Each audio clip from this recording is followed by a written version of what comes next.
تو علماء نے فرمایا درود پورا کرو، اس لیے کہ علماء نے وہ مسئلہ بھی لکھا ہے کہ درود اور دعا پورے کر کے انسان ایک طرف سلام پھیر کے 2 سجدے کر کے پھر سے اتحیۃ للہ لے، اس لیے پورا کر لے۔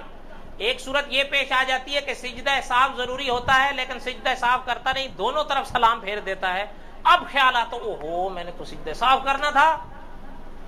علماء فرماتے ہیں اگر یہ وہی علماء کی شرط یاد کر لے، سینہ کعبے سے نہیں ہٹا، کسی سے بات نہیں کی، اب 2 سجدے کر لے، اتحیۃ للہ شروع سے پڑھ کے آخر تک آ جائے، دونوں طرف سلام پھیر دے، نماز ہوگی۔ بات سمجھ میں بھی آئی ہے؟ یہ موٹی موٹی باتیں بتا دی ہیں، 1 گھنٹہ ہو گیا ہے۔